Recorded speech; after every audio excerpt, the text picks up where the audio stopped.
Hello दोस्तों, मैं निकेता चौधरी आप सभी का स्वागत करती हूँ आपके अपने YouTube channel teach with Niketa में। फ्रेंड्स, आज मैं आपके लिए 2019 का क्वेश्चन पेपर लेके आई हूँ, जिसमें लैंग्वेज फर्स्ट हिंदी है। आज हम हिंदी का पेपर सॉल्व करेंगे। इसमें सबसे पहला क्वेश्चन दिया हुआ है, घोंसले में चिड़िया है में कारक है। अधिकरण कारक, संबंध कारक, अपादान कारक या संप्रदान कारक। सबसे पहले हमें जानना होता है कि कारक है क्या चीज। तो कारक वाक्य में जिस शब्द का संबंध क्रिया से होता है उसे कारक कहते हैं। हिंदी में कितने कारक हैं?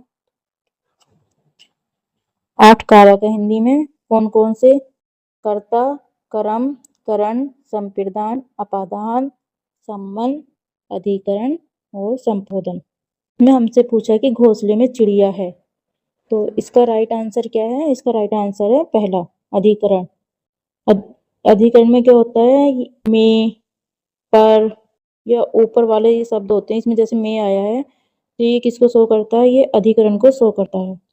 अगर बात करते हैं हम संबंध की, संबंध में क्या होता है? संबंध के वर्ड होते हैं का, की, के, रा, री और रे। अगर किसी वाक्य में ये शब्द आते हैं का, की, के, रा, री, रे, तो कौन सा होता है? उसमें होता है संबंध कारक। और अगर अपादान की बात करें, इसमें होता है अपादान की जो सो होता है, इसमें होता है से। जैसे पेड़ से पत्ते गिरते हैं, तो ये किसका उदाहरण? ये अपादान कारक का उदाहरण हो गया। मतलब अपादान कारक में किसी चीज का अलग होने के अर्थ में दिखाया जाता है। फिर आता है संप्रदान। संप्रदान होता है किसी को कुछ देने के लिए या वास्ते के लिए। जब कोई सामान हमेशा के लिए दे दिया जाता है तो वहां क्या होता है? वहां संप्रदान कारक शो किया जाता है। इसके होता है को। अगर को शब्द आता है, राम ने श्याम को पुस्तक दी, को आया तो उसमें कौन सा होगा? संप्रदान। किसी को हमेशा के लिए चीज दे दी जाती है। तो अगर हम इस क्वेश्चन की बात करें, इसका चीज का आंसर क्या है? घोंसले में चिड़िया है, तो इसका राइट आंसर होगा अधिकरण कारक। नेक्स्ट क्वेश्चन की बात करते हैं।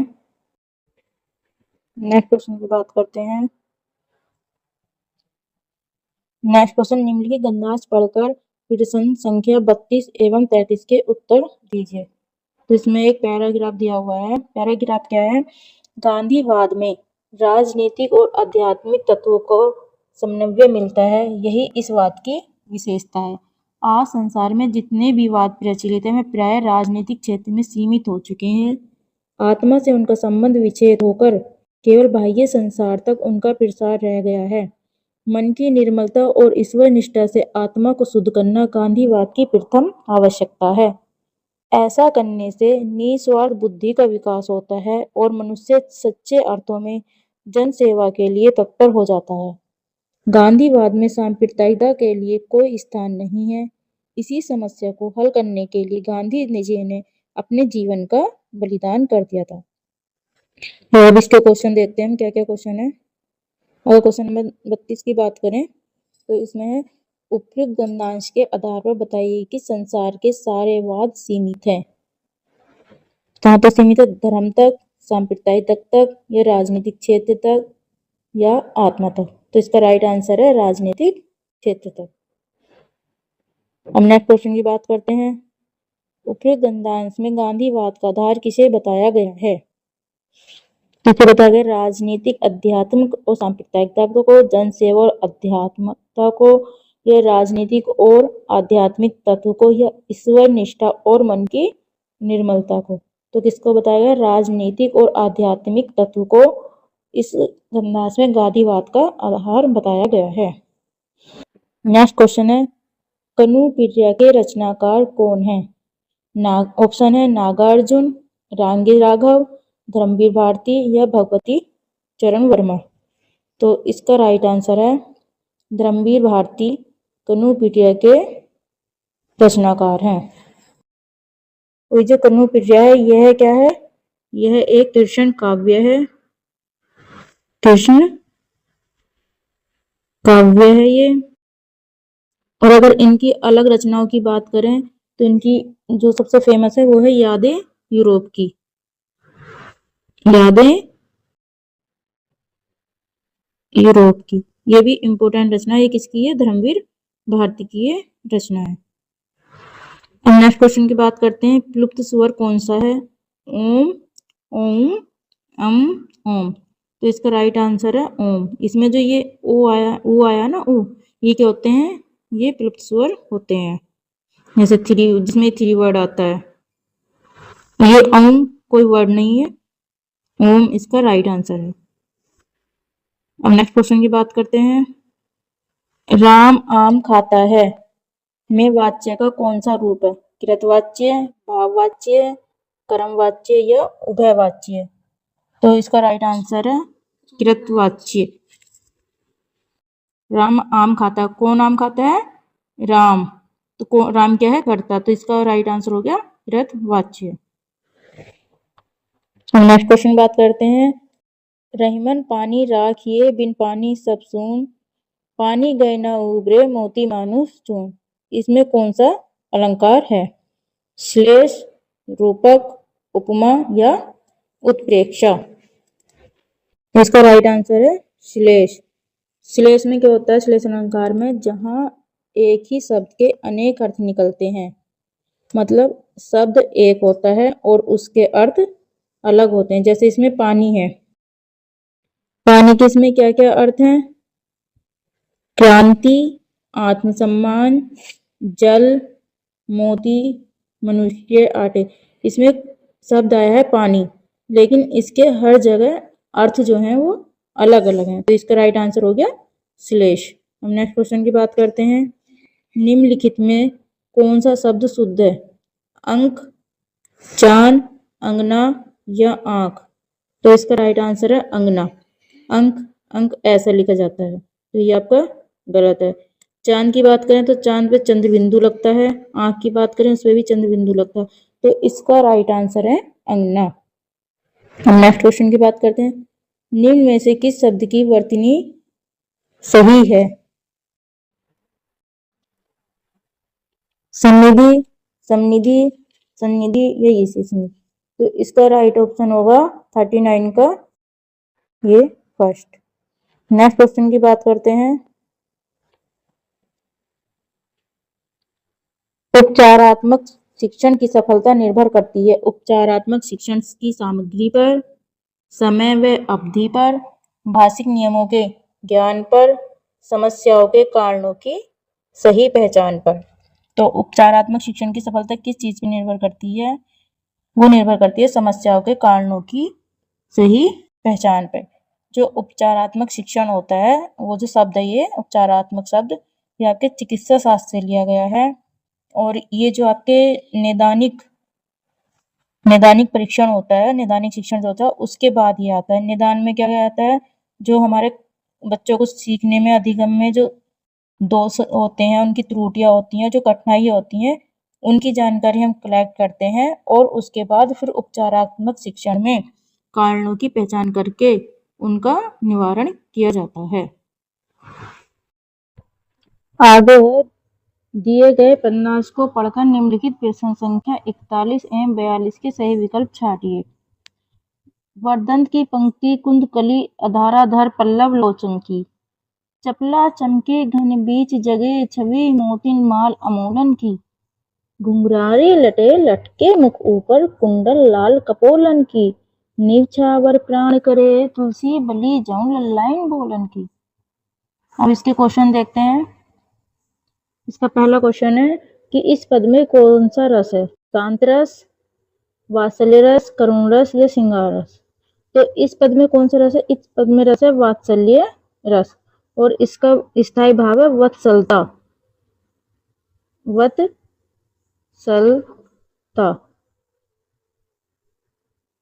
अगर हम रस की बात करें कि रस क्या होते हैं, तो वाक्य को पढ़ने या सुनने से श्रोता या पाठक को जो आनंद प्राप्त होता है उसे रस कहते हैं। मतलब इसकी जो डेफिनेशन है वो ये है, विभाव, अनुभाव, संचारी भाव तथा स्थायी भाव के संयोग से बने भाव को रस कहते हैं। हम नेक्स्ट क्वेश्चन की बात करते हैं। नेक्स्ट क्वेश्चन है, उपरोक्त पद किस कवि का है? तो किस कवि का है ये? कबीर का, सूरदास का, जायसी का या तुलसीदास का? तो इसका राइट आंसर होगा तुलसीदास। अगर तुलसीदास की दूसरी रचना की बात करें, उनकी फेमस लाइन है, ये क्वेश्चन में उसमें पेपर में आया हुआ है, दुल्हन राम सिए दुल्हई री। ये लाइन किसकी है? ये तुलसीदास की है। और तुलसीदास की एक लाइन और है, पराधीन सपनेहु सुख नाही। ये लाइन भी तुलसीदास की है। अब बात करते हैं उच्चारण स्थान की दृष्टि से कौन सा विकल्प शुद्ध है? शैतालव्य, सैदंतव्य, शैमूर्धन्य या चैकंठीय? तो सैदंतीय जो हमारा उच्चारण स्थान की दृष्टि से सही है, क्योंकि जो छोटा सा है यह दंत से बोला जाता है। इसका उच्चारण स्थान क्या है? दंत। अगर हम श की बात करें तो ये किससे बोला जाता है? ये मूर्धन्य है। और अगर हम बड़े श की बात करें तो यह बोला जाता है तालु से। इससे इसका उच्चारण स्थान क्या है? तालु। और अगर च की बात करें, च वर्ग है, और च वर्ग भी किससे बोला जाता है? तालु से। तो इसका राइट आंसर हो गया सेकंड वाला, सैदंतीय। हम नेक्स्ट क्वेश्चन की बात करते हैं, निम्नलिखित में कौन सा कथन अशुद्ध है?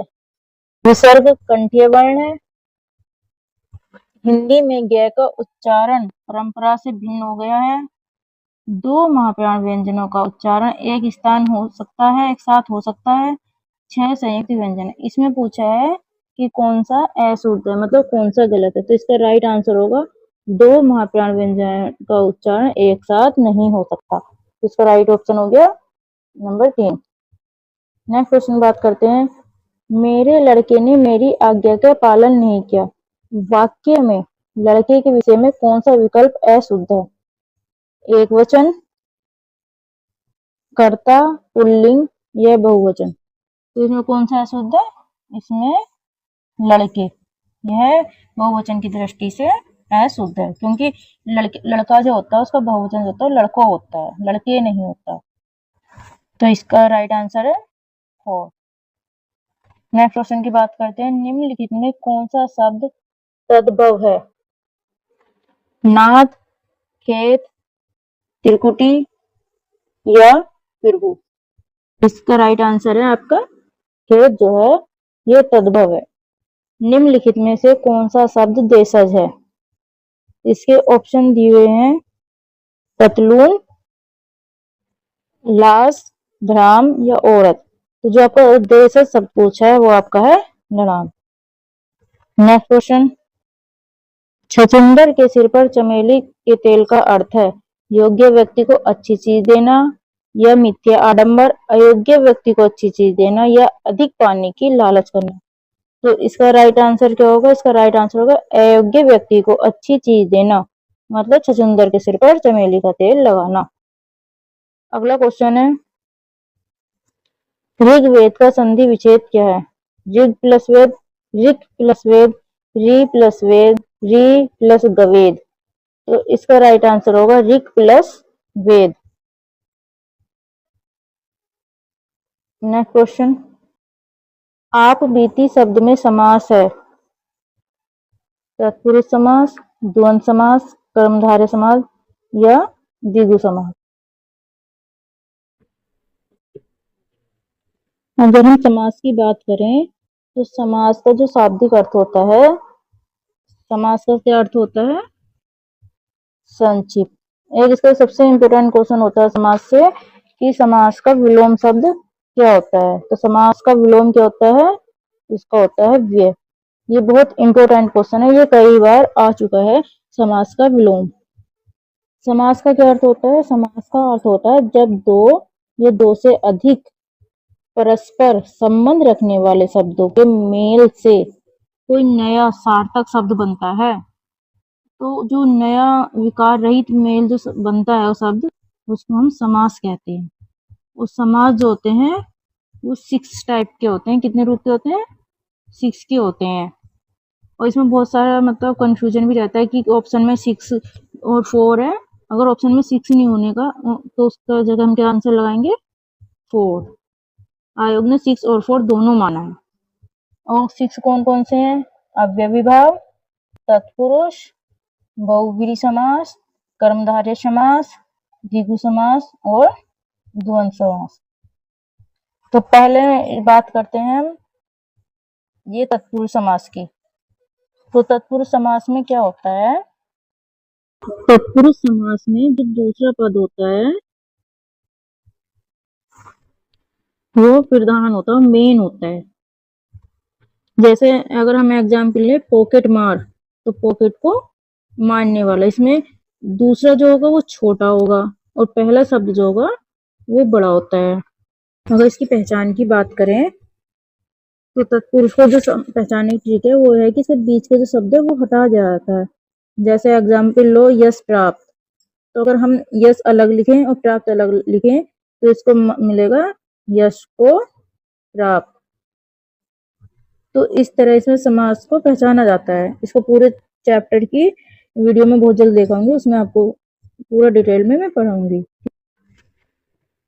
अगर हम इसके आंसर की बात करते हैं तो इसका राइट आंसर होगा तत्पुरुष। आप बीती, आपका मतलब अपने आप पर, बीती बीती हुई, अपने आप पर बीती हुई। अगर हम द्वंद्व की बात करें तो द्वंद्व में जो होता है उसमें दो शब्द होते हैं, उसमें बीच में अगर शब्दों को अलग करोगे तो उसमें और वाला वर्ड आता, और शब्द आता है। इसमें दोनों पद प्रधान होते हैं। जैसा कि हम बात करें कृष्णा अर्जुन, शब्द आपका कृष्णा अर्जुन, तो अगर हम इसको अलग करेंगे तो बनेगा कृष्ण और अर्जुन। और अगर भला बुरा की बात करें तो उसमें हो जाएगा भला और बुरा। कर्मधारय की समास की अगर हम बात करें तो उसमें होता है कि इसमें क्वेश्चन मार्क लगा दो, ये वाला, ठीक है, कि कैसा है, और इसमें पहला पद जो है वो विशेषता बताता है, या फिर इसकी पहचान करेंगे कि कैसा है। जैसे अगर हम बात करते हैं एग्जाम्पल की, तो इसका एग्जाम्पल लें हम नील गगन, तो आप लगा दो कैसा है गगन, तो कैसा है? नीला है जो गगन। सूर्यमुखी,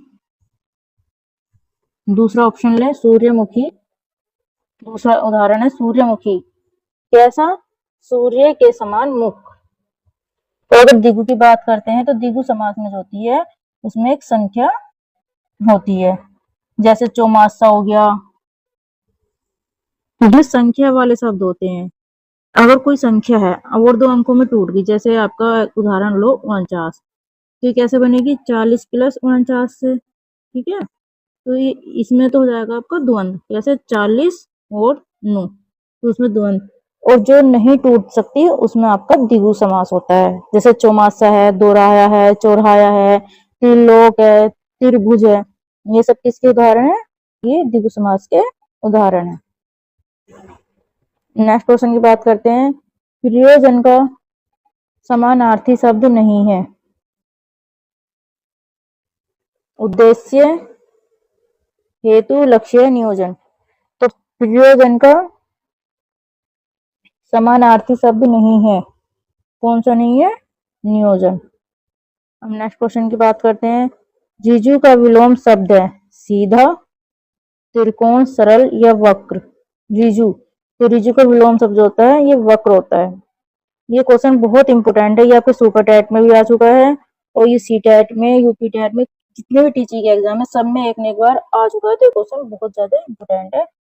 नेक्स्ट क्वेश्चन है, निम्नलिखित विकल्पों में किस विकल्प में विशेषण का निर्देशन अशुद्ध है? किसमें अशुद्ध है? 26 पूर्णांक बोधक, दूसरा क्रमवाचक, 2.5 अपूर्णांक बोधक है, वह नौकर, कोई विशेषण नहीं है। तो इसका राइट आंसर क्या है? इसमें विशेषण पूछा है वह नौकर, इसमें कोई विशेषण नहीं है, यही गलत है। 26 एक पूर्णांक शब्द है, दूसरा ये क्रम को शो करता है, और 2.5 ये अपूर्ण है। तो इसमें अशुद्ध पूछा तो अशुद्ध हो गया वह नौकर, क्योंकि इसमें कोई विशेषण नहीं है। अब नेक्स्ट क्वेश्चन की बात करते हैं। अब भला तो जग भला वाक्य में सर्वनाम के किस भेद का बोध होता है? संबंधवाचक, निश्चयवाचक सर्वनाम, निजवाचक सर्वनाम या प्रश्न। आप भला तो जग भला, इसमें किसकी बात हो रही है? अपने आप की। और जहाँ ये शब्द आता आप, अपना, इसमें कौन सा खुद का निजवाचक, तो इसका राइट आंसर क्या होगा? इसका उत्तर होगा निजवाचक सर्वनाम। इसमें संबंध होता है, इसमें अनिश्चय कब कोई आएगा, कौन क्या कह रहा है, जिसमें मतलब किस चीज की निश्चित चीज का नहीं पता हो, कोई निश्चय पक्का ना पता हो, उसमें अनिश्चयवाचक होता है। इसमें प्रश्नवाचक सर्वनाम में तो प्रश्न पूछा ही जाता है। अब नेक्स्ट क्वेश्चन की बात करते हैं। निम्नलिखित में कौन सा शब्द पुल्लिंग है?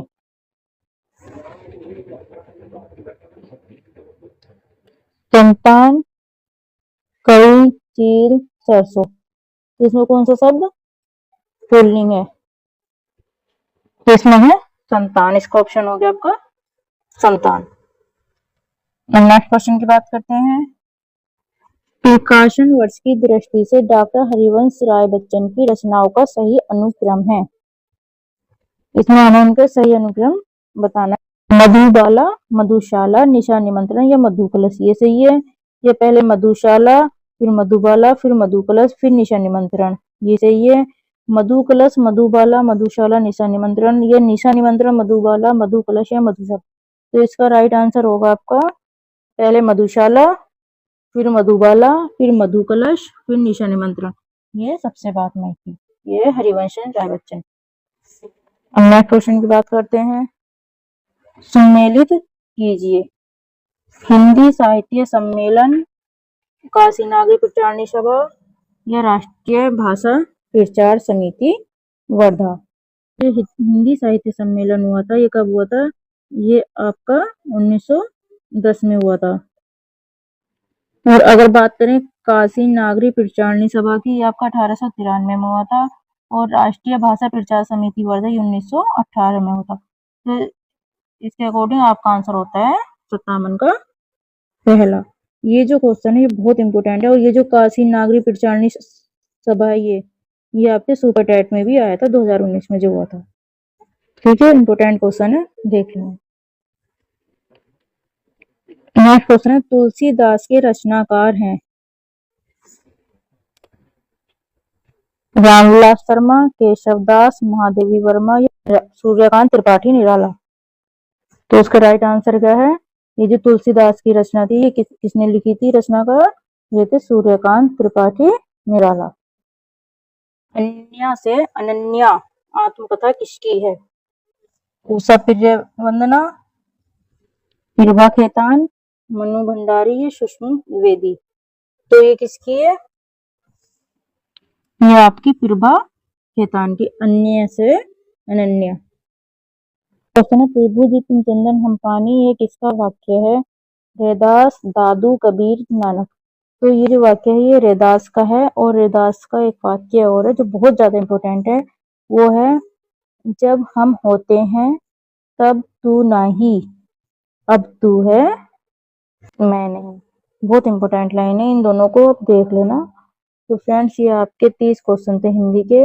आपका स्कोर कितना हुआ अपना कमेंट बॉक्स में जरूर बताना। अगर वीडियो आपको पसंद आई हो तो एक लाइक और एक शेयर जरूर करना, और चैनल को सब्सक्राइब करना मत भूलना। अब नेक्स्ट वीडियो में मिलते हैं एक नए सब्जेक्ट के साथ। तब तक थैंक यू सो मच।